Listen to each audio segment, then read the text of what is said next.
নমস্কার, শুভ সন্ধ্যা। একটা বিষয়ে স্নেহাশিসের বক্তব্য শুনতে গিয়ে বারংবার মনে হচ্ছিল আমরা যুব সমাজ নিয়ে চিন্তিত, জেনজি নিয়ে চিন্তিত, কিন্তু কোথাও গিয়ে সুকান্ত ভট্টাচার্যকে আর খুঁজে পেলাম না। সুকান্ত ভট্টাচার্য একজন ব্যক্তি, সেই ব্যক্তির একটি নির্দিষ্ট আদর্শ রয়েছে, একটি আইডেন্টিটি রয়েছে, তার কিছু বিলিফ রয়েছে, তার নিজস্ব মতাদর্শ, রাজনৈতিক অবস্থান, সমস্ত কিছু রয়েছে, এবং যে বিষয়ে আমরা প্রত্যেকের কম বেশি ওয়াকিবহ। আর একবার বলছি, সুকান্ত ভট্টাচার্য একজন ব্যক্তি, কিন্তু আজকের এই সভার লাইনটা কি? সুকান্তর 18 বছর ও আজকের জেনজি মিলে যায় চেতনায়। তুলনা কাদের মধ্যে হচ্ছে? একজন ব্যক্তি বনাম একটা জেনারেশন।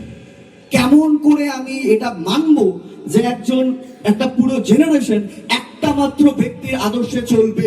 কোনোদিনও সম্ভব না, কোনোদিনও সম্ভব না। জেনজি পুরো একটা সম্প্রদায়, কোন একটা জেনারেশন, যার মধ্যে কোটি কোটি তরুণ তরুণী রয়েছে, তাদের মধ্যে লাখো লাখো বামপন্থী রয়েছে, লাখো লাখো ডানপন্থী রয়েছে, কেউ চরম ধর্মনিরপেক্ষতায় বিশ্বাসী, কেউ চরম সাম্প্রদায়িকতায় বিশ্বাসী, কেউ কেউ বিজ্ঞান মনস্কয় বিশ্বাসী, কেউ কেউ চরমতম অন্ধবিশ্বাসে বিশ্বাসী। তাদের সবাইকে আমি কেমন করে বলতে পারি তারা প্রত্যেকেই সুকান্তর 18 বছর বয়সের সঙ্গে মেল বন্ধন রেখে তারা এগিয়ে চলছে? আমার মনে হয় বিতর্কের লাইনটাই এই বিতর্কের সবচেয়ে বড় দুর্বলতা, যেটাই আমাদের আজকের সবচেয়ে বড় হাতিয়ার।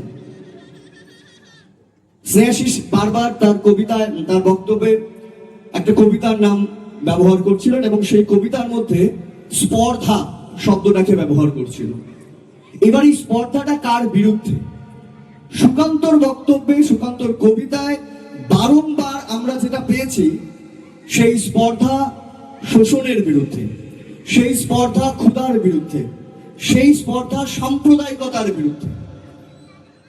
ও বক্তব্য রাখতে গিয়ে, এবং আমাদের আজকের যিনি সঞ্চালক স্যার, তিনিও বক্তব্য রাখতে গিয়ে জেনজিদের বর্তমান সময়ে চলা একের পর এক আন্দোলনের উদাহরণ দিচ্ছিল।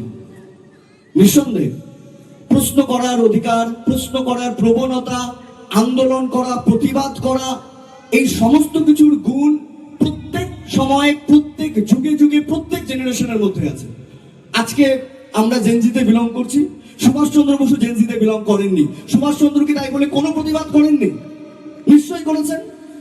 সুতরাং শুধুমাত্র জেনজি প্রতিবাদ করছে না, এরকম কোনো বিষয় আমরা যাচ্ছি না। আমি যেটাতে মেইন পয়েন্টে আসতে চাচ্ছি, সেটা হচ্ছে প্রতিবাদ করাই একমাত্র সুকান্তর সঙ্গে আমার মেলবন্ধন রয়েছে, তার আইডেন্টিটি হতে পারে না।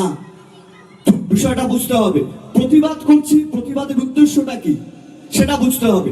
প্রতিবাদ করতে গিয়ে যদি আমি লোককে একসাথে করার জায়গায় লোকের মধ্যে বিভাজন সৃষ্টি করি, তাহলে সেই প্রতিবাদের কোনো দরকার নেই। বাংলাদেশের সাম্প্রতিকতম সেই প্রতিবাদ আমাদেরকে সেটাই দেখিয়েছে।